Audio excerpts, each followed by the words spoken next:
Hello and welcome to இன்க்ளோடியஸ் podcast. நான் Jackie, என் கூட இருக்கிற மிஸ்டர் பிரபாகரன். இந்த எபிசோடில் நாம் அனலைஸ் பண்ண போகிற படம் பார்த்திங்கன்னா 2023 ரிலீஸ் ஆன psychological drama and thriller kind of ஃபிலிம்னு சொல்லலாம், த டீச்சர்ஸ் லான்ச். இந்த படத்தை டைரக்ட் பண்ணியிருக்கிறவர் வந்து ஹெல்கர் கட்டாக் அண்ட் ரிட்டர்ன் பண்ணியிருக்கிறவர் வந்து Ilker Catak and Johannes Duncker. இந்த படம் 2023 நிறைய ஃபிலிம் ஃபெஸ்டிவலில் ப்ளே ஆயிருக்கு. முக்கியமாக சொல்லணும்னா பெர்லின் ஃபிலிம் ஃபெஸ்டிவலில் ப்ளே ஆயிருக்கு. ஸோ இந்த படம் 2023 ரொம்ப ஒரு முக்கியமான படமாக பார்க்கப்படுது.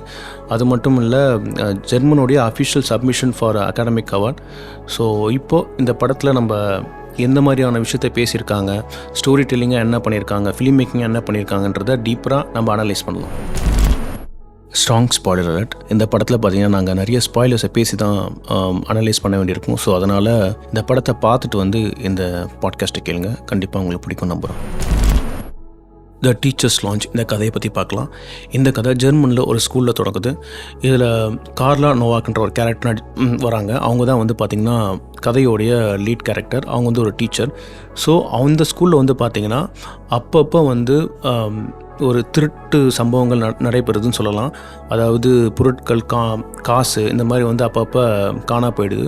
இதை வந்து ஸ்டூடெண்ட்ஸ் தான் திருடுறாங்க. அதை யார் என்னன்னு கண்டுபிடிக்கணுன்ட்டு டீச்சர்ஸ் அண்ட் ஸ்டாஃப் வந்து ரொம்ப மும்முரமாக இருக்காங்க. பட் இதில் வந்து கார்லாக்கு வந்து பார்த்திங்கன்னா இன்ட்ரெஸ்டே இல்லை. ஸ்டூடெண்ட்ஸ் பண்ணியிருக்க மாட்டாங்க அப்படின்ட்டு அவங்க சப்போர்ட் பண்ணுறாங்க. பட் இது வந்து என்ன ஆகிட்டுருக்குன்னா, குறிப்பிட்ட சில ஸ்டூடெண்ட்ஸ் மேலே வந்து டீச்சர்ஸ் வந்து இவனை செக் பண்ணணும், நம்ம வந்து சஸ்பெண்ட் பண்ணணும், இந்த மாதிரிலாம் ஆக்ஷன் எடுக்க ட்ரை பண்ணுறாங்க. ஸோ விஷயம் வந்து கொஞ்சம் கொஞ்சமாக சீரியஸ் ஆகிறத வந்து கார்லா கவனிச்சுக்கிட்டு இருக்காங்க. ஸோ அதாவது ஸ்டூடெண்ட்ஸ் வந்து பாதிக்கிறதுக்கு முன்னாடி நம்ம எதனாச்சும் பண்ணி இங்கே ஆக்ஷன் எடுக்கணும், நம்ம கண்டுபிடிக்கணும், ஸ்டாஃப் தான் யாரோ பண்ணுறாங்கன்னு பார்க்குறாங்க.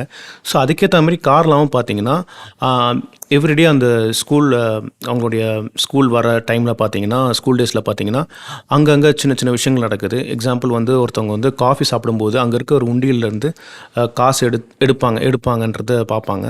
ஸோ இப்போது இவங்க ஸ்டூடெண்ட்ஸ் மேலே ஆக்ஷன் எடுக்கணும் அப்படின்னு டீச்சர்ஸ் ரொம்ப முறை காட்டுறாங்க. சில குறிப்பிட்ட ஸ்டூடெண்ட்ஸை வந்து நோட் பண்ணுறாங்க. ஸோ அவங்களுடைய பேக்ரவுண்ட்னால் இவங்களா ஒரு ஸ்பெக்குலேஷன் பண்ணிக்கிட்டு அந்த பசங்களை செக் பண்ணோம், அந்த பசங்களை எடுத்திருப்பாங்க அப்படின்ற மாதிரிலாம் இவங்களா ஒரு டிசிஷனுக்கு வராங்க.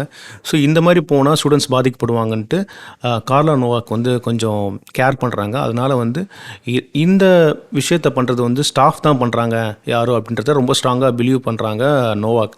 ஸோ அதனால் இது எப்படின்னா ஃபைன் பண்ணணுன்ட்டு என்ன பண்ணுறாங்கன்னா, ஒரு நாள் அவங்க அந்த ஸ்டே பண்ணுற ரூம், அதான் அந்த டீச்சர்ஸ் லான்ச், அந்த இடத்துல பார்த்தீங்கன்னா அவங்க வந்து பர்ஸில் வந்து காசை வச்சுட்டு தன்னோட கேமராவில் வந்து ஃப்ரண்ட் கேமரா வந்து ஆன் பண்ணிவிட்டு ரோல் பண்ணிவிட்டு அவங்க என்ன பண்ணிடுறாங்கன்னா வெளியே போயிடுறாங்க. ஸோ வெளியே போயிட்டு கொஞ்சம் நேரம் ஸ்டே பண்ணுறாங்க. ஸ்டே பண்ணிட்டு அந்த சீனியர் ரொம்ப டென்ஸாக போயிட்டுருக்கும். ஸோ ஸ்டே பண்ணிட்டு உள்ளே வந்து அவங்களோட பர்ஸை செக் பண்ணி பார்த்தா அவங்க வச்ச காசு இருக்காது. ஸோ இப்போது அந்த லேப்டாப்பில் ரெக்கார்ட் ஆன வீடியோவை அவங்க தனியாக போயிட்டு ஒரு பாத்ரூமில் இருந்து அந்த வீடியோ யார் எடுத்திருப்பாங்க அந்த காசுன்ட்டு பார்க்குறாங்க. பார்த்தா ஒரு உருவம் வந்து பார்த்திங்கன்னா ஸ்டார் ஒரு ஷர்ட் போட்ட ஒரு உருவம் வந்து பார்த்திங்கன்னா அந்த காசு எடுத்துருக்குன்ட்டு அவங்க ஃபைன் பண்ணுறாங்க. அப்போது அந்த லேப்டாப் எடுத்துக்கிட்டு ஸ்கூலோடைய ஆடிட்டோரியம் இந்த மாதிரி எல்லா இடத்துக்கும் பார்க்குறாங்க. பார்க்கும்போது அவங்க ஏற்கனவே நம்ம பார்த்துருப்போம், நம்ம அந்த ஸ்டாஃப் வந்து அங்கே வேலை பார்த்துக்கிட்டு இருப்பாங்க, காமிச்சிருப்பாங்க. ஸோ அந்த ஸ்டாஃப் வந்து பார்க்குறாங்க அவங்க. ஸோ அவங்களும் பார்த்திங்கன்னா ஸ்டார் ஷர்ட் போட்டிருக்காங்க. ஸோ அவங்கக்கிட்ட போயிட்டு கேஷுவலாக பேச ஆரம்பிக்கிறா கார்லா நோவாக். கொஞ்சம் கொஞ்சமாக பேசிவிட்டு டக்குன்னு இந்த விஷயத்த சொல்லிடுறாங்க. அவங்க ஃபஸ்ட்டு ஜோக்குன்னு நினச்சிட்டு இருக்காங்க. அதுக்கப்புறம் ரொம்ப சீரியஸாக மாறுது. ரெண்டு பேரும் கான்வர்சேஷன் கொஞ்சம் பீக்காக போகுது. அவங்க பயங்கர எமோஷனல் ஆகி கத்தி வெளியே போயிடுங்க நீங்கள் அப்படின்னு சொல்லி இது பண்ணிடுறாங்க. ஸோ இப்போது அவங்க வந்து செம்ம டென்ஷன் ஆகிடுறாங்க. நம்ம என்ன பண்ணுறதுன்னு தெரியல, ரொம்ப கடுப்பாயிடுவாங்க கார்லா நோவாக். இப்போது நோவாக் வந்து ஸ்ட்ரெயிட்டாக போயிட்டு ஒரு இன்சார்ஜ், அதாவது ஸ்கூலோட இன்சார்ஜ் இருக்க மாதிரி ஒரு பிரின்சிபல் மாதிரி இருக்கிற ஒரு லேடி கிட்ட போயிட்டு, நான் அவங்ககிட்ட ஒரு விஷயத்தை காட்ட விரும்புகிறேன், ஒரு வீடியோ காட்ட விரும்புகிறேன்னு சொல்லிட்டு பார்த்தா இந்த விஷயத்தை எல்லாத்தையும் அவங்க சொல்லிடுவாங்க. ஸோ இப்போது அந்த பிரின்சிபல் மாதிரி இருக்கிற அந்த லேடி வந்து பார்த்திங்கன்னா இவங்களை வந்து கூப்பிட்டு விசாரிக்கும்போது அவங்ககிட்ட எங்ககிட்ட ஆதார் இருக்கா அந்த லேடி கேட்பாங்க, அந்த ஸ்டாஃப் கேட்பாங்க. அந்த ஸ்டாஃப் மேயர் வந்து குவான். ஸோ அவங்க வந்து ஹிவா குவான் சம்திங். ஸோ அவங்க வந்து பார்த்திங்கன்னா இவங்ககிட்ட ஆதார் இருக்கா கேட்கும்போது இருக்கு ஆதாரம் அப்படின்னு காட்டுவாங்க. பார்த்தா அவங்களோட ஷர்ட் அதில் தெரியும். காசு எடுக்கும்போது வெறும் ஷர்ட் மட்டும்தான் தெரியும், அவங்க போட்டிருக்க ஷர்ட்டு அப்படியே சேமாக இருக்கும், பட் அவங்க உருவமோ எதுவுமே தெரியாது. ஸோ இப்போது அவங்க கேட்பாங்க இது இந்த ப்ரூஃப் எங்கிட்ட இருக்குது அப்படின்னு சொல்லும்போது அந்த ஸ்டாஃப் வந்து என்ன ஆகிடுவாங்க, செம்ம காண்டாயிடுவாங்க. காண்டாகி பயங்கர எமோஷனலாக என்கிட்ட காசு இல்லை, பர்ஸ்லாம் ஓப்பன் பண்ணி பார்த்து கீழே போட்டு அழுது நீங்கள் வந்து ரொம்ப ஹர்ட் ஆகிட்டேங்கும் போது, இல்லை நீ வந்து விசாரணைக்கு நாங்கள் வந்து விசாரிக்க கூப்பிடுவோம், நீ வந்து கண்டிப்பாக வரணும், நீ இப்போதைக்கு நீங்கள் வந்து லீவ் பண்ணுங்கள் அப்படின்னு சொல்லும்போது பயங்கர கடுப்பாயிடுவாங்க. அங்கே வந்து எமோஷ்னலாக அவங்க வந்து அந்த ஸ்கூலை விட்டு கிளம்பி வெளியே போவாங்க. நோவாக்கு வந்து பார்த்திங்கன்னா பயங்கர அப்செட் ஆகிடுவாங்க, ஆஹா நம்ம தப்பாக ஏதோ பண்ணிட்டோமோன்ற மாதிரி. ஸோ இப்போ வெளியே போகும்போது பார்த்திங்கன்னா நோவாக்குடைய கிளாஸ்லேயே பார்த்திங்கன்னா பயங்கர டேலண்டான ஒரு பையன், அவன் வந்து பார்த்திங்கன்னா ஆஸ்கர். அந்த ஆஸ்கரோடைய அம்மா தான் இவங்க. ஃபஸ்ட்டே காமிச்சிருப்பாங்க அவன் பயங்கர ஸ்மார்ட்டாக இருப்பான்றது. அங்கே அந்த கிளாஸில் வந்து நல்லா படிக்கிற பையன். ஸோ அந்த ஆஸ்கரை கூப்பிட்டுக்கிட்டு வா நம்ம போகலான்ட்டு பயங்கர எமோஷனல் அழுதுகிட்டே போயிடுவோம். அந்த பையனும் பார்த்தீங்கன்னா பயங்கர டிஸ்டர்ப் ஆகிடுவோம், அம்மா ஏன் அழுகுறாங்க, எதுக்காக அழுதுகிட்டே வராங்க அப்படின்ட்டு போயிட்டாங்க. இப்போ போவாங்க, வீட்டுக்கு போவாங்க 2 பேரும். ஸோ இப்போது கார்லா நோவாக் பார்த்தீங்கன்னா பயங்கர டிஸ்டர்ப் ஆகிடுவாங்க. நம்ம எடுத்த இந்த ஆக்ஷன் வந்து ஓகேவா, ஸ்டூடெண்ட்ஸை காப்பாற்றுறதுக்கோ ஸ்டூடெண்ட்ஸ் யாரும் பண்ணல இன்னசென்ட் தான் ப்ரூவ் பண்ணுறதுக்கு இவங்க இந்த ரெக்கார்ட் பண்ண விஷயம் வந்து அவங்களுக்கு எவ்வளோ பெரிய ஒரு பாதிப்பை ஏற்படுத்துது. இந்த வீடியோ மூலிமா, இந்த இன்சிடெண்ட் மூலிமா அவங்க வந்து உண்மையான ஒரு அதாவது இந்த டெஃப்ட் பண்ணவங்களை வந்து கண்டுபிடிச்சாங்களா இல்லையா, இந்த சம்பவம் வந்து எப்படி வந்து கார்லாவுடைய எப்படி சொல்கிறது ஒரு மனநிலை எப்படி பாதிக்குது, அவங்க ஃபைனலாக அந்த ட்ரூத்தை அடைஞ்சாங்களா இல்லையா, இந்த கதை இதை தாண்டி வேறு எதுனாச்சும் பேச வருதா அப்படின்றத இந்த எபிசோடில் நாம் வந்து டீட்டெயிலாக பார்க்கலாம். த டீச்சர்ஸ் லான்ச் இதோடைய ஸ்டோரி டெல்லிங் பற்றி பார்க்கலாம். ஸோ இப்போ இந்த கதையை கேட்கும்போது தெரிஞ்சிருக்கும் நமக்கு, அதாவது ஒரு இந்த ஸ்கூல் வந்து பார்த்திங்கன்னா ஸ்கூலில் வந்து ஒரு திருட்டு நடந்துக்கிட்டு இருக்கு. அந்த திருட்டு வந்து ஸ்டூடெண்ட்ஸ் தான் பண்ணுறாங்கன்ட்டு ஸ்டாஃப் அண்ட் டீச்சர்ஸ் பிலீவ் பண்ணுறாங்க. ஸ்டூடெண்ட்ஸ் கிடையாது அப்படின்ட்டு கார்லா நோவாக்ன்ற கேரக்டர் வந்து பிலீவ் பண்ணுது. ஸோ அப்போது ஸ்டாஃப் யாரோ திருடுறாங்கன்றதை அவங்க ஸ்ட்ராங்காக பிலீவ் பண்ணுறாங்க. இதை எப்படினாச்சும் நம்ம வெளியே கொண்டு வரணும் அப்படின்னு அவங்க ட்ரை பண்ணுறாங்க, ஸ்டூடெண்ட்ஸை காப்பாற்றணும் ட்ரை பண்ணுறாங்க. ஸோ அப்போ அவங்க ஒரு ஆக்ஷன் எடுக்கிறாங்க. ஸோ அந்த ஆக்ஷன் வந்து அவங்களுக்கு பெரிய ஒரு பிரச்சனையை உண்டாக்குது, பயங்கரமாக சிக்கிக்கிறாங்க. ஸோ இந்த கதையை கேட்கும்போதே பயங்கரமான ஒரு மெலோட்ராமாவான படம், பயங்கர ஒரு இன்ட்ரெஸ்டே இல்லாமல் போகிற மாதிரியான ஒரு இது இருக்கும், ரொம்ப ட்ராமாவாக போகிற மாதிரி ஒரு விஷயம் அதில் இருக்குன்ற நமக்கு தோணும். பட் அப்படிலாம் இந்த படம் வந்து கிடையாது, பயங்கர என்கேஜிங்காக பயங்கர த்ரில்லிங்காக போகும். ஸோ இப்போ 90 மினிட்ஸ் இந்த படம்னும் போது அந்த 90 மினிட்ஸில் வந்து நம்ம வந்து ஒரு ஸ்டோரி டெல்லிங்காக வந்து எவ்வளோ சீக்கிரம் கதைக்குள்ளே போகிறோன்ற ரொம்ப இம்பார்ட்டண்ட்டாக ஒரு விஷயமா இருக்குது. ஸோ அப்படி பார்த்திங்கன்னா இந்த படத்தில் வந்து பார்த்திங்கன்னா ஸ்டோரி டெல்லிங்காக ஓப்பனிங் சீன்லேயே வந்து கதைக்குள்ளே போயிடுவாங்க. அதாவது டீச்சர்ஸ் வந்து விசாரிச்சுக்கிட்டு இருப்பாங்க, இந்த மாதிரி டீச்சர்ஸ் அண்ட் ஸ்டாஃப் வந்து ஸ்டூடெண்ட்ஸ் கிட்ட விசாரிச்சுக்கிட்டு இருப்பாங்க. ஸோ அப்போ வந்து பயங்கர இன்டென்ஸாக வந்து எப்படியாச்சும் இது கண்டுபிடிச்சாகணும், ஸ்டூடெண்ட்ஸ் தான் யாராச்சும் இருப்பாங்க, ரொம்ப பிலீவ் பண்ணிகிட்டு இருக்கும்போது நோவாக்கு வந்து இன்ட்ரெஸ்ட்டே இருக்காது, ஸ்டூடெண்ட்ஸ் கிடையாதுன்னு இருப்பாங்க. அப்போது டீச்சர்ஸ் வந்து அங்கே இருக்க 2 ஸ்டூடெண்ட்ஸ் கிட்ட பார்த்து அவங்கள வந்து விசாரிச்சுட்டே இருக்கும்போது, அப்போ அவங்க தெரியாது எனக்கு இன்ட்ரெஸ்ட் இல்லை, உண்மையில் எனக்கு தெரியாது ஸ்டூடெண்ட் சொல்லிட்டு இருக்கும்போது put yourselves in the shoes of the victims அப்படின்னு சொல்லுவாங்க. ஸோ இந்த ஒரு டயலாக் தான் வந்து ஹோல் மூவின்னு சொல்லுவோம். ஸோ இதை வச்சு தான் அடுத்து பயங்கர இன்டென்ஸாக பயங்கர ஒரு சஸ்பென்ஸாக அந்த கதை நகருதுன்னே சொல்லலாம். ஸோ இப்போது இந்த டீச்சர்ஸ் எடுத்த ஆக்ஷன் அவங்க அதில் எப்படி பாதிக்கப்படுறாங்க, அவங்கள நான் வந்து கேர் பண்ணனால, அவங்கள நான் ரூட் பண்ணதுனால அவங்க இந்த பிரச்சனை வெளியே வருவாங்களான்ற ஒரு விஷயம் எனக்குள்ளே ஓடிக்கிட்டே இருக்குது படம் பார்க்கும்போது.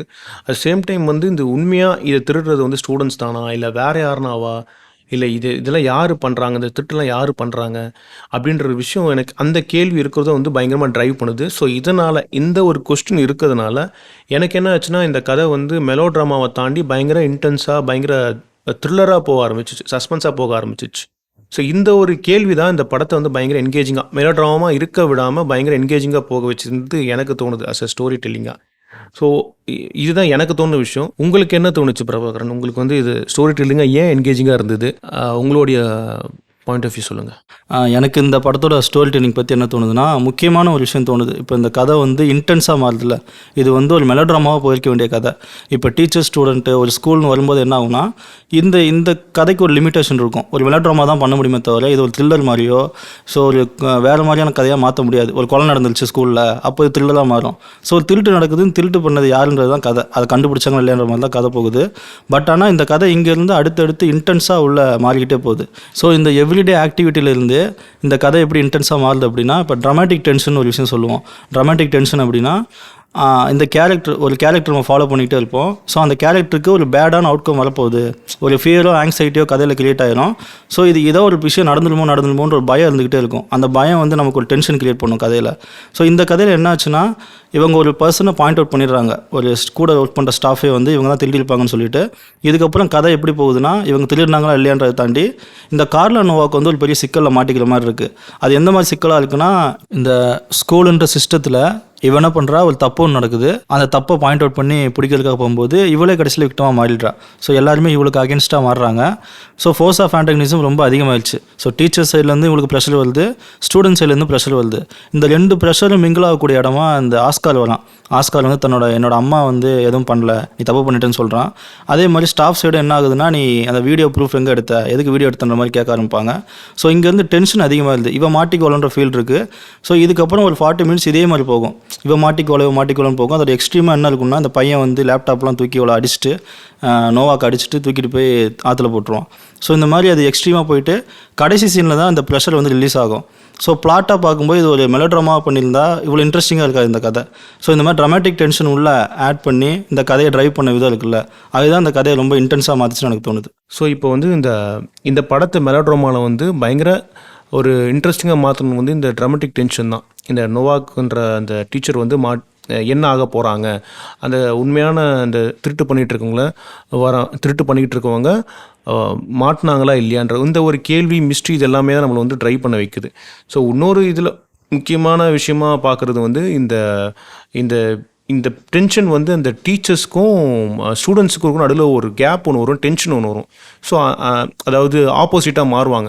ஸோ அந்த மொமெண்ட்டும் வந்து பார்த்திங்கன்னா இந்த கதையை வந்து நரேட்டிவாக ட்ரைவ் பண்ண வைக்குது அடுத்துன்ட்டு. ஸோ அடுத்தடுத்த கிளாஸில் பார்த்திங்கன்னா அந்த ஸ்டூடெண்ட்ஸ் வந்து பயங்கரமாக டிஃப்ரென்ஸ் காட்டுவாங்க டீச்சர்ஸ் கிட்ட பிஹேவியர் இருக்குல்ல.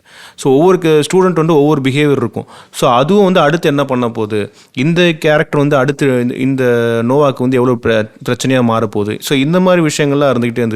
முக்கியமாக அந்த லேப்டாப் அந்த ரெக்கார்ட் பண்ணுற அந்த பிளாட், அதுதான் ஆக்சுவலாக பிளாட். அந்த யார் திருடுறாங்கன்றதை அவள் ரெக்கார்ட் பண்ணி காமிச்சு அங்கே ஒரு பிரச்சனை வருதுன்றது. ஸோ அங்கேருந்து ஆரம்பித்து இந்த கதை வந்து பிரச்சனையை தாண்டி அடுத்தடுத்து பிரச்சனையாக போகுது. அது எங்கே பயங்கர லார்ஜராக போகுதுன்னா, ஆஸ்கர் வந்து ரியாக்ட் பண்ணும்போது தான். ஆஸ்கர் வந்து எங்கள் அம்மா இது பண்ணலை, எங்கள் அம்மா வந்து திருடலை அப்படின்னு சொல்கிற இடத்துல தான் பயங்கர ஒரு ஹைக்கு போகுது. இந்த படத்தில் டென்ஷன் ஹைக்கு போகுது, ஒரு த்ரில்லர் மாதிரி ஒரு கைண்ட் ஆஃப் இதுக்கு போகுது. ஸோ இந்த கதையில் வந்து பார்த்திங்கன்னா அந்த லேடி, அந்த ஸ்டாஃப் கோஹான்ற அந்த ஸ்டாஃபை வந்து அவங்க ஃபைன் பண்ணும்போது அது வரைக்குமே வந்து அந்த இருக்க செட்டப், அங்கே இருக்க சின்ன சின்ன பிரச்சனைகள் அப்படியே போயிட்டு இருக்கும். இப்போ இந்த கோஹான் ஃபைன் பண்ணதுக்கு அப்புறமா அந்த கதை வந்து முடிஞ்சிடும் கிட்டத்தட்ட. அங்கேயே வந்து ஓகே இந்த கதை இப்படி போச்சு, இப்போ இங்கே திருநாங்கன்னாங்க, இதுக்கப்புறம் இப்படி போகும்னு இருக்கும். இதுக்கப்புறம் என்ன ட்ரைவ் பண்ண போகுது, இந்த கதையை எது ட்ரைவ் பண்ண போகுது ஒரு கொஸ்டின் வரும்போது தான் இந்த ஆஸ்கர்ன்ற ஒரு கேரக்டர் அந்த குஹான்ற அந்த ஸ்டாஃபுக்கு வந்து பயனாக இருக்கிறதுனால தான் இந்த கதை வந்து அடுத்த கட்டத்துக்கு ட்ரைவ் ஆகுது. இப்போ அந்த குஹான்றவங்க வந்து அந்த ஸ்டாஃப் வந்து இந்த ஆஸ்கருக்கும் சம்மந்தமே இல்லைன்னா இந்த கதை வந்து பார்த்திங்கன்னா அது எப்படியோ வேறு மாதிரி போயிருக்கும் ஆக்சுவலாக. ஸோ இது எது வந்து பார்த்திங்கன்னா ஒரு ஹூக்கோ பயங்கர ட்ரைவ் பண்ணுதுன்னா, அவங்க அம்மா அங்கே வேலை பார்க்குறதுனால தான் இந்த ஸ்டோரி டெல்லிங் வந்து இன்ட்ரெஸ்டிங்காக மாறுது. ஏன்னா அங்கே ஒரு கான்ஃப்ளிக்ட் இருக்குது. அவங்க அம்மா அங்கே வந்து திருடி இருக்காங்கன்னு அசிங்கப்பட்டதுனால அந்த எமோஷன் தான் வந்து பார்த்திங்கன்னா அடுத்த ஒரு அங்கே ஆரம்பித்து படம் எண்டு வரைக்கும் ட்ரைவ் பண்ணுறது வந்து யார் கிட்ட இருக்குன்னா ஆஸ்கர் கிட்ட தான் இருக்குது. ஸோ இந்த ஆஸ்கர்ன்ற அந்த கேரக்டரை ட்ரைவ் பண்ணி வைக்கிறது இங்கே 2 பேரும் கனெக்ட் ஆகி அங்கே வேலை பார்க்குறது தான். அவங்க வேலை பார்க்குறது இந்த பையன் படிக்கிறது. ஸோ இந்த விஷயம் இருக்கிறதுனால தான் இந்த கதை வந்து பயங்கர இன்ட்ரெஸ்டிங்காக மாறிச்சுன்ற மாதிரி இருக்குது. ஸோ இது வந்து ஒரு ஸ்டோரி டெல்லிங்க்கு இவங்க சாய்ஸாக வச்சுருக்காங்க. அப்படி இல்லாமல் கூட பண்ணியிருக்கலாம். பட் இப்படின்லாம் பண்ணியிருந்தால் இவ்வளோ சுவாரஸ்யமாக இருந்திருக்குமான்னு எனக்கு தெரியல. ஸோ ஸ்டோரி டெல்லிங்கே இது ஒரு முக்கியமான பார்ட்டாக எது எனக்கு என்கேஜிங்காக ஆச்சு அப்படின்னு பார்த்தா இந்த ஒரு மொமெண்ட், இந்த ஒரு சாய்ஸ் தான் எனக்கு என்கேஜிங்காக இருந்தது.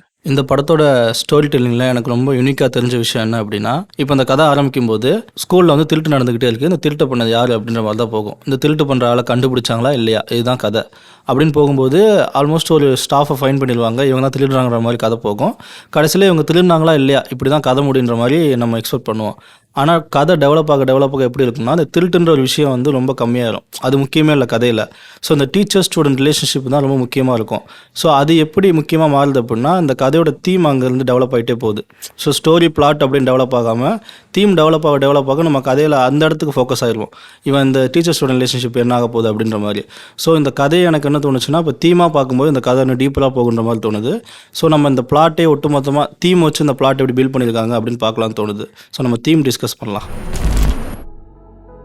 த டீச்சர்ஸ் லான்ச்சோடைய தீமை பற்றி பார்க்கும்போது எனக்கு என்ன தோணுதுன்னா, இது ஒரு இன்ஸ்டிடியூஷன் ஸ்டோரியாக இருக்கிறதுனால, அதாவது ஒரு குறிப்பிட்ட ஒரு நிறுவனத்தில் நடக்கக்கூடிய, அதாவது ஸ்கூலுன்ற ஒரு ஏரியாவுக்குள்ள நடக்கிறதுனால அங்கே இருக்க கேரக்டர்ஸு அவங்க எடுக்கிற ஆக்ஷன் அண்ட் ரியாக்ஷன் பேஸ் பண்ணி தான் இது என்ன கதை சொல்ல வராங்க, இது என்ன தீம்ன்றது நமக்கு தெரியும். அப்படி பார்த்தா இதில் வந்து டீச்சர்ஸ் அண்ட் ஸ்டூடெண்ட்ஸ் ரிலேஷன்ஷிப் பற்றி தான் பயங்கர டீப்பராக பேசியிருக்காங்கன்னு ஃபஸ்ட்டு பாயிண்ட் அதான் வருது. ஸோ அப்படியே பார்த்தா ஸ்டூடெண்ட்ஸை காப்பாற்றுன்றதுக்காக ஒரு அக்கறையில் நோவாக்கு எடுக்கிற ஒரு ஆக்ஷன் அது அவங்களுக்கே பிரச்சனையாக மாறுது. அது அவங்களுக்கும் பிரச்சனையாக மாறல. அவங்க கிளாஸில் இருக்க ஒரு பையன், அதாவது ஆஸ்கர்ன்ற ஒரு பையன், அவங்க அம்மா தான் திருடிட்டாங்கன்ட்டு இவங்க வந்து அந்த வீடியோ ரெக்கார்ட் பண்ணதுனால அது வெளியே பரவுனால அதனால் வந்து ஆஸ்கர் பாதிக்கப்படுறான். இப்போ அவங்க அம்மா திருடிட்டாங்கன்னா அந்த டாக் வெளியே போகும்போது மற்ற ஸ்டூடெண்ட்ஸும் அவனை வந்து கிண்டல் பண்ணுறது இருக்கும், அதை வச்சு பேசுகிறது இருக்கும். ஸோ இப்போது அந்த பையனோட மனநிலை என்ன மாதிரி இருக்குது. ஸோ இப்போ நோவாக்கும் ஒரு கில்ட் வந்துடுது. இந்த பிரச்சனை தாண்டி அந்த ஸ்டூடெண்ட்ஸை வந்து எப்படினாச்சும் ப்ரொடெக்ட் பண்ணும். அந்த ஸ்டூடெண்ட்ஸ் வந்து, அதாவது அந்த ஆஸ்கர்ன்ற பையனை வந்து நம்ம வந்து அவனை எப்படினாச்சும் புரிய வைக்கணும் இந்த பிரச்சனை அப்படின்னு ட்ரை பண்ணுறாங்க.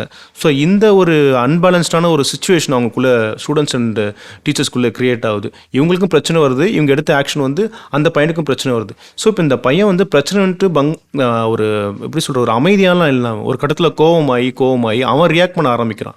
ஸோ அப்போ வந்து டீச்சர்ஸ்க்கும் ஸ்டூடெண்ட்டுக்கும் மோதலில் போகுது அப்போது. ஸோ இப்போ அந்த ஆஸ்கர்ன்ற அந்த பையன் வந்து பார்த்திங்கன்னா ஒரு சின்ன பையன் தான், மேபி ஒரு டீனேஜில் இருக்க ஒரு பையன் தான் இருக்கும்.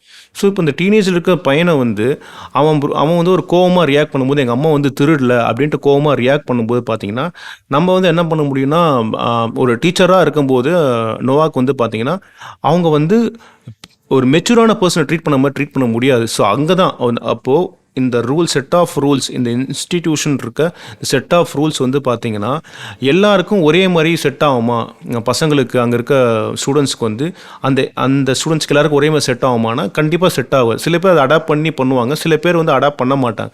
ஸோ இப்போ உங்களுக்கு ஸ்பெஷல் கேர் தேவைப்படுது. ஸோ இந்த விஷயம் இப்போ மென்டலி கொஞ்சமாக டிஸ்டர்ப் ஆகுறது, இதனால் வந்து அவங்க எடுக்கிற ஆக்ஷன். ஸோ இதை வந்து ரொம்ப டக்குன்னு அவன் வந்து ப்ரூட்டராக ஒரு ஆக்ஷன் நம்ம எடுக்க முடியாதுன்றது தான் நோவாக்கோடைய ஒரு தாட்டாக இருக்குது. ஆனால் இன்ஸ்டிடியூஷன் என்ன பண்ணுதுன்னா, எப்படியாச்சும் நம்ம இந்த சரி பண்ணணும், எப்படியாச்சும் இது பண்ணணும், இந்த திருநை யாரும் நம்ம ஃபோர்ஸாக கண்டுபிடிச்சாகணும், டக்குன்னு யாராச்சும் மேலேயும் பழிய போடணும். இவங்க தான் எடுத்தாங்க சின்னதாக பாயிண்ட் கிடச்சா கூட அவங்க ஃபுல்லாக இதுக்கு முன்னாடி நடந்த விஷயத்தை எல்லாமே அவங்க மேலே ப்ரூஃப் இல்லைன்னா கூட போட்டு எப்படியாச்சும் இங்கே எல்லாமே சேஃபாக இருக்குன்ற விஷயத்த சொல்லி ஆகணும், நம்ம ஒரு ஜஸ்டிஸ் கொண்டு வந்தாகணுன்ட்டு ஒரு பயங்கரமான அந்த ரூல்ஸை வந்து கரெக்டாக ஃபாலோ பண்ணுற ஒரு ப்ரெஷர் வந்து எப்படி வந்து டீச்சர்ஸும் பாதிக்கப்படுறாங்க, உண்மையாக இருக்கணும் டீச்சர்ஸும் பாதிக்கப்படுறாங்க, அட் சேம் டைம் வந்து ஸ்டூடெண்ட்ஸும் எப்படி பாதிக்கப்படுறாங்கன்றது தான் எனக்கு இது தெரிஞ்ச ஒரு மெயின் தீமாக இருந்தது. எனக்கு இந்த படத்தில் தீமாக என்ன தோணுதுன்னா, இந்த டீச்சர் ஸ்டூடெண்ட் அப்படின்ற ரிலேஷன்ஷிப் தான் தீமாக தோணுது. ஸோ இந்த படத்தில் அது இன்னும் டீப்பராக உள்ள போகுது. அது எப்படி போகுது அப்படின்னா, இப்போ இந்த உலகத்துலேயே ரொம்ப டஃப்பான ஜாப் இப்போதைக்கு கான்டெம்பரரியாக ஏதாவது ஜாப் அப்படின்னு சொன்னால் அது டீச்சிங் தான் சொல்லணும். ஏன் அப்படின்னா முன்ன எப்பயும் இல்லாத அளவுக்கு இப்போ இருக்கக்கூடிய சில்ட்ரனு ஸ்டூடெண்ட் இவங்க எல்லாருமே என்ன பண்ணால் ரொம்ப காம்ப்ளெக்ஸாக மாறிடுவாங்க. கொஞ்சம் புஷ் பண்ணால் உடஞ்சிடுவாங்க, இல்லை புஷ் பண்ணாமே விட்டால் லேசியாக மாறிடுவாங்க. ஸோ அதனால் பேரண்டிங்கிற ஒரு விஷயமே ரொம்ப டஃப்பாக இருக்குது. ஒரு குழந்தை எப்படி வளர்க்கணும்னு யாருக்குமே தெரியாது. ஸோ இந்த மொத்த ரெஸ்பான்சிபிலிட்டி யாருக்கு வரும்னா டீச்சருக்கு தான் வரும். ஸோ அப்போ டீச்சர்ன்றது எப்படி இருப்பாங்கன்னா, அவங்க தான் ஒரு ஸ்டூடெண்ட்டை கரெக்டாக ஃபைன் பண்ணி, இப்போ 100 பேர் இருக்காங்கன்னா 100 பேருக்கு நான் ரிசல்ட் ப்ரொடியூஸ் பண்ணணும், நல்லா படிக்க வைக்கணும். ஆனால் 100 பேரும் ஒரே மாதிரி இருக்க மாட்டாங்க. அவங்களுக்கு உண்டான வீக்னஸ் இருக்கும், அவங்களுக்கு உண்டான ஸ்ட்ரென்த் இருக்கும். ஸோ இது எல்லாத்தையும் ஹேண்டில் பண்ணி தான் நான் இவங்களை அடுத்த கட்டத்துக்கு கொண்டு போகணும், ரிசல்ட் ப்ரொடியூஸ் பண்ணணும், அவங்களோட பர்சனல் க்ரோத்துக்கு ஹெல்ப் பண்ணணும். ஸோ இந்த எந்த விஷயமே ஸ்கூலுக்கு தேவையில்லை. ஸ்கூலை பொறுத்த வரைக்கும் ஸ்கூலுக்கு வந்து ரிசல்ட் மட்டும்தான் தேவையே தவிர அவனோட சைக்கலாஜிக்கல் ட்ராமாவோ இல்லை டீச்சரோட சைக்கலாஜிக்கல் ட்ராமாவோ எதுவுமே தேவையில்லை. ஸோ இந்த காலகட்டத்தில் ஸ்டூடெண்ட்டுக்கு மட்டும் சைக்கலாஜிக்கல் ட்ராமா வராது, அவங்களுக்கு டீச் பண்ணக்கூடிய டீச்சர்ஸுக்கும் சைக்கலாஜிக்கல் ட்ராமா வரும். ஏன் அப்படின்னா, இப்போ பேரண்ட்ஸாக இருக்கும்போது 2 குழந்தைய வளர்க்க பேரண்ட்ஸுக்கே இந்த குழந்தைய எப்படி வளர்க்குறது, அவங்களோட நீடெல்லாம் பூர்த்தி பண்ணி அதே மாதிரி அவங்களுக்காக நிறைய விஷயம் பண்ணும்போதே அவங்களுக்கு அவ்வளோ சைக்கலாஜிக்கல் ட்ராமா வருது குழந்தைய வளர்க்கும்போது. இதனால் ஹஸ்பண்ட் ஒய்ஃப் சண்டை கூட வரும் குழந்தைங்கள வச்சு. ஸோ இவ்வளோ விஷயம் குழந்தைங்கள வச்சு நடக்கும்போது இந்த குழந்தைங்கள பார்த்துக்கிறது தான் டீச்சர்ஸோட வேலையை. இவங்கள படிக்க வைக்கணும், நான் அடுத்தடுத்து கொண்டு போன்றப்ப இப்போ இவ்வளோ பெரிய ஹேண்டில் பண்ணுறது ரொம்ப ரொம்ப கஷ்டம் டீச்சிங் ஜாபில். அப்போ அவங்களுக்கு எவ்வளோ பெரிய சைக்கலாஜிக்கல் ட்ராமா வரும்ல. ஸோ இந்த மாதிரி விஷயங்களை இந்த படம் டிபேட் பண்ணுது. ஸோ அப்போ டீச்சர் ஸ்டூடெண்ட்ஸ் ரிலேஷன்ஷிப்னா என்ன, இவங்க 2 பேத்துக்குள்ள இருக்கக்கூடிய ரிலேஷன்ஷிப்பால் இவங்க 2 பேத்துக்கு எந்த மாதிரியான சிக்கல் வருது, டீச்சருக்கு என்ன சிக்கல் வருது, ஸ்டூடெண்ட்ஸுக்கு என்ன சிக்கல் வருது. ஸோ இந்த விஷயங்கள்லாம் ரொம்ப லார்ஜலாக டிஸ்கஸ் பண்ண ஃபீல் எனக்கு இருந்துச்சு இந்த படத்தில். ஸோ இந்த இவ்வளோ ஆக்ஷன்ஸ், இவ்வளோ விஷயங்கள் கடந்து இந்த டீச்சர்ஸ் அண்ட் ஸ்டூடெண்ட்ஸ் இருக்கிற இந்த ப்ராப்ளம், அந்த அந்த டீச்சர்ஸ் வந்து இந்த மற்ற அவங்க கொலிகாக இருக்கிற டீச்சர்ஸை ஃபேஸ் பண்ணி ஸ்டூடெண்ட்ஸை ப்ரொடெக்ட் பண்ணணுன்னு நினச்சி அவங்க சிக்கிக்கிற விஷயங்கள் இவ்வளோத்தையும் தாண்டி இந்த கதை வந்து கடைசியாக வந்து கிளைமேக்ஸை நெருங்கும்போது அங்கே ஒரு விஷயம் நடக்கும். இப்போ எக்ஸாம்பிள் வந்து கதையோட ஆரம்பத்தில் அவங்க அம்மா மாட்டிக்கிட்டதுக்கு அப்புறம் அவங்க அம்மா அந்த மாதிரி பண்ணாங்கன்னு சொன்னதுக்கு இந்த மொமெண்ட்டில் வந்து அவன் வந்து அமைதியாக கிளாஸ் வந்திருப்பான், மறுநாள் ஒரு மாதிரி அமைதியாக இருப்பான். அப்போ வந்து அவங்க கையில் வந்து பார்த்திங்கன்னா இந்த நோவாக்கு வந்து ஒரு க்யூப் கொடுப்பா. அது வந்து இந்த ரூபிக் க்யூப்னு சொல்லுவாங்க. ஃபுல்லாக 4 பக்கம், ஐ மீன் எல்லா பக்கமும் கலராக இருக்குமோ.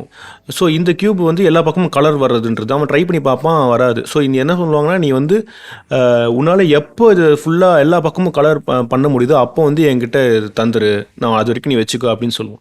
ஸோ இந்த மொமெண்ட் இதுக்கப்புறம் தான் இந்த பிரச்சனை இவ்வளோ நேரம் சொன்ன அந்த தீமாக எல்லா பிரச்சனையும் இந்த ஆஸ்கர் ரியாக்ட் பண்ணது எல்லாமே போயிருக்கும்.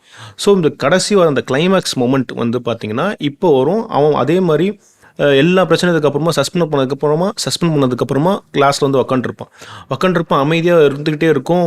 அவன் எதுவுமே பேச மாட்டான், அவனும் பயங்கர மென்டல் பிரேக் டவுன் ஆகியிருப்பான். எல்லாமே வந்து வெளியே அனுப்ப ட்ரை பண்ணுவாங்க, எதுவுமே பேச மாட்டான். சரின்ட்டு நோவாக் சொல்லுவாங்க, நீங்கள் போங்க, நான் அவங்ககிட்ட பேசுகிறேன், நான் பார்த்துக்கிறேன்ட்டு அந்த கிளாஸ் ரூமில் 2 பேரும் அமைதியாக இருப்பாங்க. நோவாக் அவங்க வேலையை பார்ப்பாங்க. ஸோ இந்த விஷயங்கள்லாம் போயிட்டு இருக்கும், பேரல அந்த அமைதி போயிட்டே இருக்கும். ஸோ இந்த கதையில் எனக்கு தெரிஞ்ச திமேட்டிக்கலாக என்ன தேவைன்னா, ஒரு ஸ்பேஸ் தேவைப்படுது, ஒரு அமைதி தேவைப்படுது, அந்த ஆக்ட் இதெல்லாம் வந்து ஸ்டூடெண்ட்ஸ் இந்த மாதிரி சின்ன பசங்க கிட்ட வந்து அந்த விஷயம் வந்து வேலைக்கு ஆகாது. அந்த டாலரன்ஸ் ரொம்ப இம்பார்ட்டண்ட்டாக தேவைப்படுதுன்னு தோணுது. ஸோ அந்த விஷயத்தை அதை பேசுகிற மாதிரி தான் எனக்கு தோணுது. அந்த ஸ்பேஸ் எவ்வளோ முக்கியம். இவ்வளோ பரபரப்பாக போயிட்டு இருந்த அந்த படம் கிளைமேக்ஸ் வரும்போது அமைதியில் ஒரு ஸ்பேஸ்க்குள்ளே போகும், ஒரு சைலன்ஸ்குள்ளே போகும். ஸோ அந்த க்யூப் வந்து பார்த்திங்கன்னா எடுத்து அவன் வந்து கடைசியாக வந்து சால்வ் பண்ணுவான். அவன் சால்வ் பண்ணிவிட்டு எல்லா பக்கம் கலர் பண்ணிவிட்டு அவன் அப்படி டேபிள் மேலே வைப்பான். அவன் ஸ்மைல் பண்ணுவான், இவனை பார்ப்பான். அழுதுட்டு இருந்தவன் அப்போ தான் கொஞ்சம் ரிலாக்ஸ்ட் ஆவான். அவன் ஆக்சுவலாக வந்து கொஞ்சம் ரிலாக்ஸ்ட் ஆகி கொஞ்சம் கிளியரான மாதிரி ஒரு விஷயம் இருக்கும் அந்த க்யூபை வந்து எல்லா பக்கமும் கலர் வைக்கும்போது. ஸோ இப்போ திமேட்டிக்கலாக எனக்கு இந்த ரூபிக் க்யூப்ன்றது மெட்டஃபர் என்ன சொல்லுது, நான் இதில் படம் பார்க்கும்போது இன்டர்பிரட் பண்ண என்னென்னா, ஒரு விஷயம் அந்த பசிலை சால்வ் பண்ணுறது எனக்கு தெரியாதுன்னு சொன்னான். பட் அந்த பசிலை சால்வ் பண்ணுறதுக்கு அவனுக்கு வந்து பார்த்திங்கன்னா ஒரு ஃபோக்கஸ் தேவைப்படுது. அப்போ ஃபோக்கஸ் தேவைப்படுதுன்னா அப்போ கான்ஷியஸாக ஒரு ஃபோக்கஸ் பண்ணோன்னா உடனே பண்ண முடியாது. ஸோ அதை ஒரு விஷயத்த சால்வ் பண்ணணுன்னா அதுக்கு வந்து ஒரு டைம் எடுக்கும், அதுக்கு ஒரு பீரியட் டைம் தேவைப்படுது. ஸோ அந்த பீரியட் டைம் தேவைப்படும் போது அதை எடுத்துக்கிட்டு கன்சிஸ்டன்சியாக அதை ஃபோக்கஸ் பண்ணும்போது தான் ஒரு விஷயத்துக்குள்ளே போயிட்டு நம்ம அதை சால்வ் பண்ண முடியுன்றது தான் ஒரு இதுவாக இருக்குது. ஸோ அதுதான் இந்த இன்ஸ்டிடியூஷனுக்கும் தேவைப்படுது, பேரண்ட்டுக்கும் தேவைப்படுது. எல்லாம் இந்த மாதிரி ஒரு விஷயத்தில் வரும்போது 2 சைடுமே தேவைப்படுது. இப்போ ஸ்டூடெண்ட்ஸை நீங்கள் சரி பண்ணணும், ஸ்டூடெண்ட்ஸை நம்ம வந்து இப்படி இருக்கான்னா அதில் வெரைட்டி ஆஃப் ஸ்டூடெண்ட்ஸ் வந்து வேறு ஒரு மைண்ட் செட்டில் இருப்பாங்க. டாம்னு ஒருத்தன் இருப்பான், அவன் ரொம்ப அக்ரெசிவாக தான் இருப்பான். அதுக்குன்னு அவன் மேலே வந்து நம்ம எல்லா டைமும் வந்து அவனுக்கு தண்டனை பனிஷ்மெண்ட் கொடுத்துக்கிட்டே இருக்க முடியாது. ஸோ அவங்ககிட்ட கொஞ்சம் பேசணும், அவன் வேர்ல்டு புரிஞ்சுக்க ட்ரை பண்ணணும். ஸோ அந்த க்யூப் கொடுக்குற அந்த டைம், அவன் அந்த டைம் எடுத்துக்கிறது, ஸோ அவன் எல்லா பக்கம் சால்வ் பண்ணுறது. ஸோ அப்போ அந்த டைம்ன்றது தேவைப்படுறது எனக்கு இதுவாச்சு. ஸோ அதிலேயே வந்து பார்த்தீங்கன்னா ஃபஸ்ட்டு அந்த க்யூபை கொடுக்கும்போது அவள் வந்து சொல்லுவாள் அந்த மாதிரி, அதை ஃபஸ்ட்டு அந்த க்யூபை கொடுக்கும், இது சால்வ் பண்ணிட்டு என்கிட்ட தா அப்படின்னு சொல்லும்போது இந்த கதையோடைய நடுவில் அந்த மொமெண்ட்டில் அப்போ சொல்லுவாள் இந்த மாதிரி, இந்த க்யூப் வந்து பார்த்தீங்கன்னா அல்காரதம் பேஸ் பண்ணி இருக்குது, it has nothing to do with magic but maths அப்படின்னு சொல்லுவாள். ஸோ அல்காரதம்ன்றதுனா it's a clear sequence of action to solve your problem. So இதுதான் தீமாக எனக்கு தெரியுது. அவளே சொல்லியிருப்பா, it's a clear sequence of action to solve your ப்ராப்ளம்ன்றது. ஸோ அப்போ அந்த sequence of action, sequence of இதுதான் வந்து ஒரு விஷயத்தை போய் ப்ராப்ளத்தை சால்வ் பண்ண. அதுக்கப்புறம் அந்த அல்காரதம் போது அப்போ எனக்கு நம்ம டைம் தேவைப்படுதுன்ற ஒரு விஷயம் இருக்குல்ல. ஸோ இந்த க்யூப்ன்றது ஜஸ்ட்டு ஒரு லாஸ்ட் அந்த வாவ் மூமெண்ட்டுக்காக யூஸ் பண்ணாமல் அவர் திமேட்டிக்காக யூஸ் பண்ண மாதிரி தான் எனக்கு தோணுச்சு இந்த கதையில். ஸோ அந்த மொமெண்ட்டை வந்து எந்த ஒரு இதுவும் பண்ணாமல் இந்த கதையில் கடைசியாக தீமில் வந்து யார் வந்து இதுக்கு திருடினா, இது யார் வந்து பண்ணியிருக்கா, எதுக்காக பண்ணாங்க, ஏன் இந்த மாதிரிலாம் வந்து திருடிட்டு இருக்காங்க, ஸ்டூடெண்ட்ஸ் ஏன் திருடினாங்க, இந்த மாதிரி விஷயத்துக்குள்ளலாம் போகாமல் இந்த திருட்டுன்ற ஒரு விஷயத்துக்கு மூலிமா போயிட்டு அதோட சொல்யூஷன், அந்த திருடினவன் எதுக்காக திருடப்பட்டாங்க இதெல்லாம் சொல்யூஷனுக்குள்ளே போகாமல் பேரண்டிங் அந்த அப்புறம் டீச்சர்ஸ், ஸ்டூடெண்ட்ஸ் இந்த மாதிரி விஷயங்களை டிஸ்கஸ் பண்ணி தான் அந்த தீம் வந்து நமக்கு வந்து சொல்லியிருக்குன்றது தான் எனக்கு அண்டர்ஸ்டாண்ட் ஆச்சு இந்த படத்தில் பார்த்தீங்கன்னா டீச்சர்ஸ் லான்ச்சில். இந்த கதை பார்க்கும்போது எனக்கு டீப்பராக தீமேட்டிக்காக இன்னும் டீப்பராக தோணுன ஒரு விஷயம் என்ன அப்படின்னா, இப்போ ஒரு நிறுவனம் ஒன்று இருக்குது அப்படின்னா அந்த நிறுவனத்தோட முக்கியமான கோல், அதோட முக்கியமான வேலையாக என்ன இருக்கணும் அப்படின்னா, அது தன்னை சார்ந்து இருக்கக்கூடிய ஆட்களை ப்ரொடெக்ட் பண்ணணும். அதுவாக தான் இருக்கணுமே தவிர ஸோ அவங்களுக்கு அப்போஸாக மாறக்கூடியதாக இருக்கக்கூடாது. இப்போ இந்த ஸ்கூல் அப்படின்னா ஸ்கூல் யாரை ப்ரொடெக்ட் பண்ணணும், டீச்சர் ஸ்டூடெண்ட் 2 பேருமே ப்ரொடெக்ட் பண்ணணும். ஸோ அவங்க என்ன பண்ணுறாங்கன்னா தன்னை தான் ப்ரொடெக்ட் பண்ணி ட்ரை பண்ணுறாங்க. அந்த நிறுவனத்தை ப்ரொடெக்ட் பண்ணுறதுக்கு அங்கே ஒரு ப்ராப்ளம் ஒன்று நடக்குது, அந்த ப்ராப்ளத்தை சால்வ் பண்ண ட்ரை பண்ணுறாங்க. அதை சால்வ் பண்ணுறது மூலிமா டீச்சருக்கும் ப்ராப்ளம் வருது, ஸ்டூடெண்ட்டுக்கும் ப்ராப்ளம் வருது. அதை பற்றி அவங்க கண்டுக்கவே இல்லை. ஸோ இதை சரியாக பண்ணக்கூடிய ஆள் யாருன்னா கார்லா நோவாக் தான். கார்லா நோவாக் என்ன பண்ணுறாங்கன்னா அவங்க டீச்சரையும் ப்ரொடெக்ட் பண்ண ட்ரை பண்ணுறாங்க, சேம் டைம் வந்து ஸ்டூடெண்ட்டையும் ப்ரொடெக்ட் பண்ண ட்ரை பண்ணுறாங்க. இப்போ இந்த நிறுவனம் எப்படி இருக்கணுன்றதுக்கு ஒரு சரியான எக்ஸாம்பிளாக தான் கார்லா நோவாக் இருப்பாங்க. ஸோ இவங்க தான் இந்த கதையோட மாரல் காம்பஸ். எனக்கு ஏன் கார்லா நோவாக் வந்து மாரல் காம்பஸாக தெரிஞ்சாங்க அப்படின்னா, இப்போ ஸ்கூல் இந்த மாதிரி இடங்கள் நடக்கக்கூடிய சின்ன சின்ன விஷயங்கள் கூட ரொம்ப சென்சிட்டிவான விஷயம். அது வந்து ஸ்டூடெண்ட்ஸுக்கு வந்து மிகப்பெரிய ட்ராமாவாக மாறிடும் அது சரியாக ஹேண்டில் பண்ணல அப்படின்னா. இப்போ ஸ்டூடெண்ட்ஸ் மீட்டிங்னு வைக்கும்போது ஒரு ஸ்டூடெண்ட்டை வந்து பப்ளிக்காக திட்டக்கூடாது, அதே மாதிரி புள்ளி பண்ணுறதோ கிண்டல் பண்ணுறதெல்லாம் இருக்கக்கூடாது. இது எல்லாமே டீச்சரு அந்த நிர்வாகம் வந்து கரெக்டாக பார்த்துக்கணும். இவங்களை பார்த்து தான் அவங்களுக்கு டீச் பண்ணி ஆகணும், அவங்கள வளர்த்தாகணும்.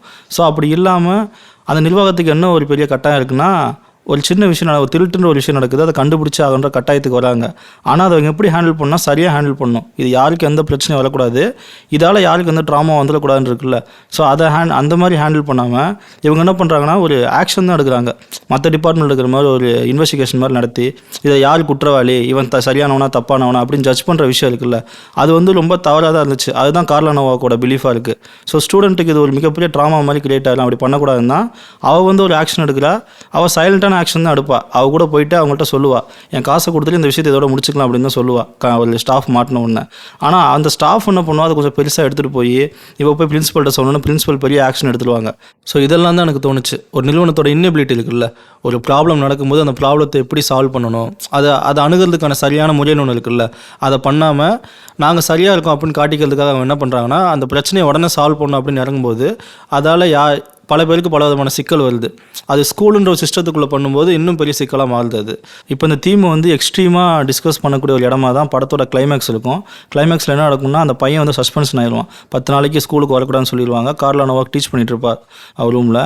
அப்போ அந்த பையன் என்ன பண்ணுவான், நேராக உள்ளே வந்து உட்காருவான். இப்போ சுற்றி இருக்க ஸ்டூடெண்ட்ஸ் எல்லாருமே என்ன பண்ணால் கிண்டல் பண்ண ஆரம்பிப்பாங்க. கார்லா நோவாக் வந்து எல்லா ஸ்டூடெண்ட்ஸையும் வெளியே அனுப்பிட்டு போய் டீச்சர்ஸ்கிட்ட கம்ப்ளைண்ட் பண்ணுவான், அந்த பையன் வந்துட்டான்னு சொல்லி. அந்த பையன் அந்த இடத்த விட்டு நகரவே மாட்டான், ஆஸ்கர். அப்போ என்ன ஆகுனா எல்லாரும் பேசி பார்ப்பாங்க, எதுவுமே நடக்காது. அப்போ தான் கார்லா நோவாக் ஒரு விஷயம் புரியும், இது வந்து ஸ்கூல் பிரச்சனையோ இந்த ஸ்டூடெண்ட்ஸ் பிரச்சனையோ ஒரு பேரண்ட்ஸ் பிரச்சனையோ கிடையாது, இது ஒரு ரொம்ப பர்சனலான ப்ராப்ளம். ஒரு டீச்சருக்கும் ஸ்டூடெண்ட்டுக்கும் இருக்கக்கூடிய பர்சனலான ரிலேஷன்ஷிப் ஒன்று இருக்குல்ல, ஒரு டீப்பரான பாண்டு ஒன்று இருக்கும். ஸோ அங்கே தான் அந்த கதை போய் நிற்கும். ஒரு கட்டத்தில் என்ன ஆகுனா எல்லாரையும் வெளியே அனுப்பிடுவா கார்லா நோவாக். இந்த பிரின்சிபல் கூட இந்த டீச்சர்ஸ்லாம் வெளியே அனுப்பிட்டு இவன் என்ன பண்ணுவா, டோரை லாக் பண்ணிட்டு உள்ளே வந்து உட்காருவா. வெளியே இருக்கவங்களாம் பயப்படுவாங்க, அவன் ஏதாவது பண்ணிடுவானா, ஏன்னா இதுக்கு முன்னாடி அக்ரெசிவாக பிஹேவ் பண்ணியிருப்பான், இவ்வளோ லேப்டாப்லாம் எடுத்து அடிச்சிருப்பான், நமக்கு ஒரு பயம் கிரியேட் ஆகும். ஆனால் அவன் என்ன பண்ணுவானா, இது எனக்கும் இவனுக்கு இருக்கக்கூடிய ரிலேஷன்ஷிப்பு, இதை நாங்கள் பார்த்துக்கணுன்ற மாதிரி அவன் வந்து எழுத ஆரம்பிப்பா. கடைசியாக அந்த பையன் வந்து கியூபை சால்வ் பண்ணிட்டுன்னு எடுத்து கொடுக்கும்போது தான் இவங்க 2 பேர் ரிலேஷன்ஷிப் நமக்கு புரியும். இது வந்து இந்த ஸ்கூலாலேயோ ஒரு பேரண்ட்ஸாலேயோ புரிஞ்சிக்க முடியாத ஒரு ரிலேஷன்ஷிப்பாக இருக்கும், ஒரு டீச்சர் ஸ்டூடெண்ட் ரிலேஷன்ஷிப்ன்றது. அதே மாதிரி என்ன தோணுச்சுன்னா, ஒரு பேரண்ட்டாக பார்த்தீங்கன்னா ஆஸ்காரோட அம்மா வந்து தோத்துட்டான்ற மாதிரி தான் இருந்துச்சு. ஏன்னா அவள் சரியாக வளர்க்க முடியல பையனை, அவள் ட்ராமாக்குள்ளே போய் மாட்டிக்கிட்டோன்னா இவனும் ட்ராமாவில் மாட்டிக்கிட்டான். ஸோ இப்போ இவனுக்கு இதுலேருந்து வெளியே வரதுக்கான ஒரே ஆப்ஷன் யாருன்னா டீச்சர் மட்டும்தான். ஸோ டீச்சர் வந்து ஒரு மதர் ஃபிகராக மாதிரி என்ன பண்ணுறா, அவனுக்கு ஹெல்ப் பண்ணி அதுலேருந்து வெளியே கொண்டு வர அப்படின்ற மாதிரி தான் இருந்துச்சு படமாக. டீச்சர்ஸ் லான்ச்சோடைய ஃபிலிம் மேக்கிங் பற்றி பார்க்கலாம். ஸோ இந்த படத்தோடைய டெக்னிக்கல் சாய்ஸாக ஃபிலிம் மேக்கிங் சூஸ் பண்ணது வந்து எது தேவையோ அது கரெக்டாக அவங்க சூஸ் பண்ண மாதிரி தான் ஃபீல் ஆச்சு எனக்கு.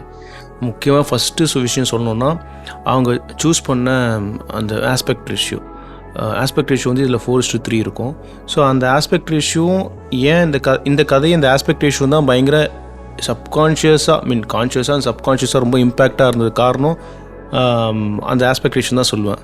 காரணம் ஒரு கேரக்டரை மெயினாக ஃபாலோ பண்ணுறது, அந்த நோவாக்ன்ற கேரக்டரை ஃபாலோ பண்ணுறதுனால அவங்களுடைய எமோஷன்ஸு அவங்களுடைய வேர்ல்டை நம்ம பார்க்குறது.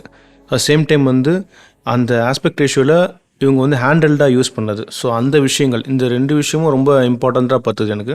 ஸோ இதில் வந்து அந்த அந்த ஆஸ்பெக்ட் ரேஷியோ மெயினாக சொல்லும்போது பார்த்திங்கன்னா அது என்ன மாதிரி இருந்ததுன்னா, அந்த கேரக்டர் சம்டைம்ஸ் வந்து பார்த்திங்கன்னா நோவா கேரக்டர் வந்து பயங்கர ஒரு பிரச்சனையில் மாட்டி தவிச்சுக்கிட்டு அங்கே அதுலேருந்து எப்படி இப்போ வெளியே வர்றதுன்னு யோசிக்கிறதோ, இல்லை இந்த ப்ராப்ளத்தை எப்படி சால்வ் பண்ணணும்னு யோசிக்கும்போது, அப்போ அந்த மென்டல் இம்பேலன்ஸ் ஆகும் ஒரு மொமெண்ட்லாம் வந்து பார்த்திங்கன்னா பயங்கர ஒரு இம்பேக்டாக இருந்தது. அந்த இது ஏன்னா அந்த ஒரு கன்வென்ஷனான ஒரு ஆஸ்பெக்ட் ரேஷியோவில் அவங்க வந்து சஃபிகேட் ஆகுறது, அவங்க வந்து மென்டல் இம்பேலன்ஸ் ஆகும்போது அவங்களோட ரியாக்ஷன்ஸு, ஸோ இந்த மாதிரி விஷயங்கள் எல்லாமே தான் அந்த ஆஸ்பெக்ட் ரேஷியோ பயங்கர இம்பேக்டாக எனக்கு கொடுத்தது. அது டென்ஸாகவும் இருந்தது எனக்கு. இதில் வந்து பார்த்திங்கன்னா முக்கியமாக சொல்லணுன்னா நடுவில் அந்த ஜேர்னலிசம் ஸ்டூடெண்ட்ஸ் வந்து ஜேர்னலிசம் ஒரு இது இருக்கும், அங்கே வந்து இன்டர்வியூ பண்ணுவாங்க இவளை.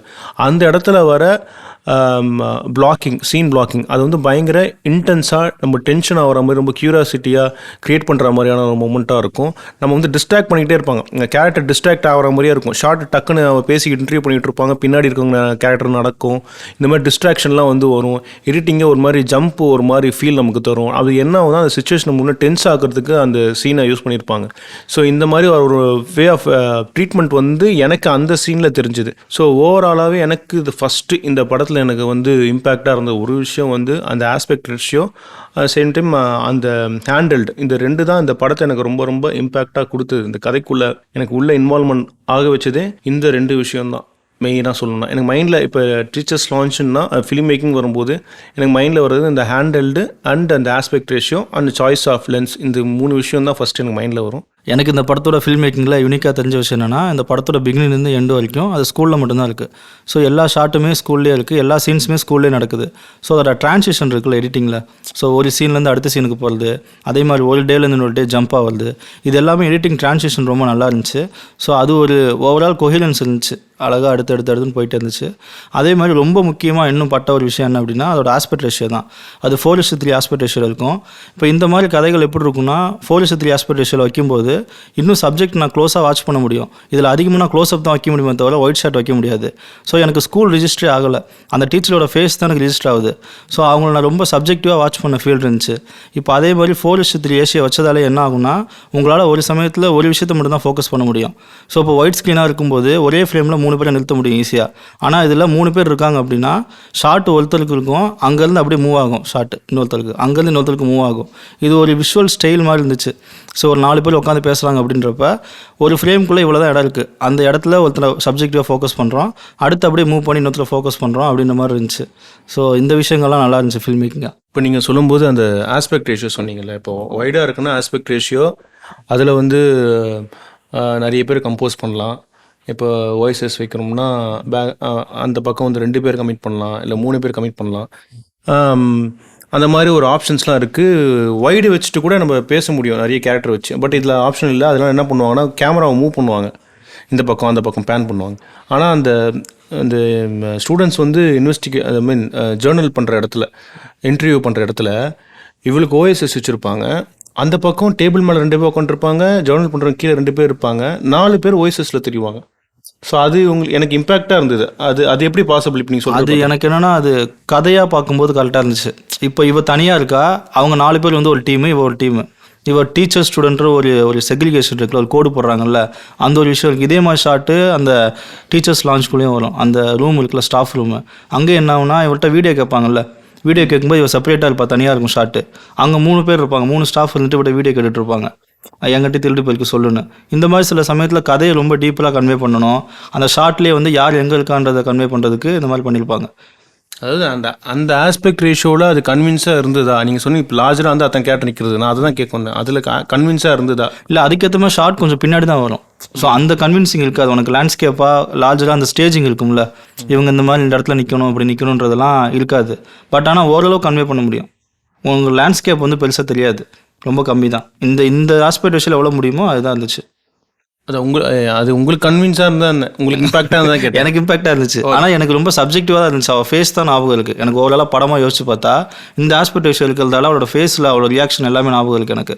இதே ஒயிட் ஸ்கின்னாக இருந்தால் ஞாபகம் இருக்காது. ஆமாம், எனக்கு வந்து என்ன சொல்லணுன்னா அவங்களுடைய புருவம் கூட எனக்கு ஞாபகம் இருக்குது. இந்த புருவம் அவ்வளோ இம்பேக்டாக இருக்கும். அந்த ஃபோக்கஸ்டு அவுட் ஆஃப் ஃபோக்கஸ் ஆகும்போது அவங்க ஆக்டிங் அவங்க ஐஸ் வேறு பெருசாக இருக்கும், அந்த ஆக்டரோடைய ஐஸு பார்க்கும்போது. ஸோ அவங்க ஆக்டிங் இம்பேக்டாக இருக்குது. இந்த க்ளோஸராக போகும்போது அவங்க சில பிரச்சனை மாடி சஃபகேட் ஆகும்போது இதெல்லாம் வந்து அந்த ஆஸ்பெக்ட் ரேஷியோ பயங்கர ஜஸ்டிஃபையாக இருந்தது. அப்புறம் இந்த படத்தோட சவுண்ட் டிசைன் எனக்கு ரொம்ப பிடிச்சிருந்துச்சு. அதுக்கு என்ன காரணம்னா, இந்த படத்தை இந்த ஸ்கூல்ற என்விரான்மெண்ட் இருக்குல்ல, ஸோ அது ஸ்டூடெண்ட்டை வச்சு இது மூலியமாகவே டென்ஷன் கிரியேட் ஆகும்.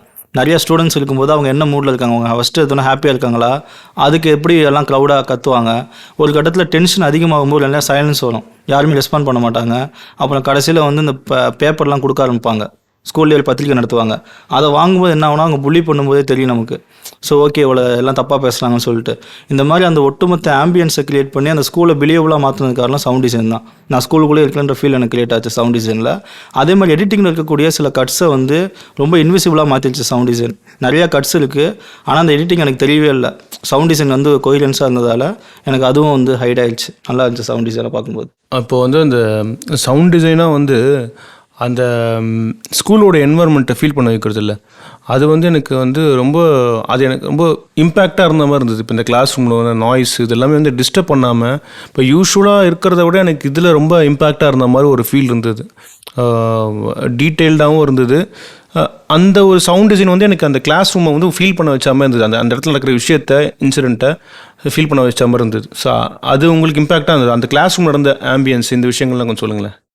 ஆமாம், அது டயலாக்காக, அதாவது இந்த சில்ட்ரனோட ஆக்டிங்கும் அதில் இருக்குது. அவங்க டயலாக்கும் வந்து கரெக்டாக இருக்கும். அவங்க புலி பண்ணுறது, அந்த ரூம்குள்ளே அவங்க பேசுறது இருக்குல்ல, ஆம்பியன்ஸாக சவுண்ட் டிசைனாக பெருசாக க்ரியேட் பண்ண முடியாது. இல்லை மிஞ்சி போனால் வெளியே இருக்கக்கூடிய அவுட்டோர் ஆம்பியன்ஸு இல்லை அந்த என்விரான்மெண்ட் நடக்கக்கூடிய விஷயங்கள் தான் இருக்கும். பட் அந்த ஸ்டூடெண்ட்ஸோட ஆக்டிங் இருக்குல்ல, அவங்க வந்து ஸ்டூடெண்ட்ஸ் வந்து புலி பண்ணுவாங்க, அவங்க டீச்சர் சொன்னோன்னு எல்லாம் எந்திரிச்சு பேசுவாங்க, அதுக்கப்புறம் ஒவ்வொருத்தரும் கிண்டல் பண்ணிக்கிறது, ஸோ அவங்க எப்படி சைலண்ட்டாக இருக்காங்க, இந்த மாதிரி விஷயங்கள்லாம் அது கலந்து வருது சவுண்ட் டிசைனில். அப்போ இதெல்லாம் கலக்கும்போது தான் நல்லாயிருக்கு.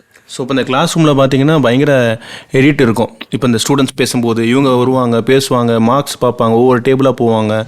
அப்போ அவ்வளோ ஜம்ப் கட்ஸ் இருக்கும், ஹேண்டில்டு இருக்கும், ஒரு மாதிரி ஒரு ஈவனாகவே இருக்காது வச்சுக்கங்களேன், எல்லாமே அன்ஈவனாக இருக்கும். அந்த இடத்துல சவுண்ட் டிசைன் தான் வந்து அந்த அன்ஈவனாக இருக்க ஷார்ட்டு, அன்ஈவனாக இருக்க அந்த ஏன்னா அதில் வந்து ஜம்ப் 180 அதெல்லாம் ஒன்றுமே இருக்காது வச்சுக்கோங்க. அப்படியே பேட்சாக இருக்கும். அப்படியே அது எது கன்வே பண்ணுது தான் சவுண்ட் டிசைன் தான் கன்வே பண்ணுது. இது ஜஸ்டிஃபை ஆகுதுன்றது, இந்த இம்பேக்டாக இருக்குது. இன்னொன்று அந்த ஸ்கூலில் இருக்கிற ஃபீல்டு இருக்குல்ல, அது எனக்கு சவுண்ட் டிசைன் தான் கொடுக்குது. இப்போ இந்த இடத்துல நான் மியூசிக் போட்டால் கூட எடிட்டிங் வந்து இன்விசிபிளாக மாறிடும். ஆனால் மியூசிக் போட்டால் அந்த என்விரான்மெண்ட்டை நான் ஃபீல் பண்ண மாட்டேன், அந்த இடத்துல வாழ்ந்த ஒரு ஃபீல் எனக்கு கிடைக்காது. ஸோ அது வந்து எனக்கு ஒரு வேறு ஒரு எமோஷனை எலவேட் பண்ணிடும். நான் என்ன எமோஷன் கிரியேட் பண்ணோம், இப்போ சேடாக இருக்கிறேன்னா சேடை கிரியேட் பண்ணணும், ஹாப்பியாக இருந்தால் ஹாப்பியாக கிரியேட் பண்ணிடும். ஸோ அப்போ எனக்கு வந்து இந்த அளவுக்கு இன்டென்ஸான எக்ஸ்பீரியன்ஸ் கிடச்சிருக்காது.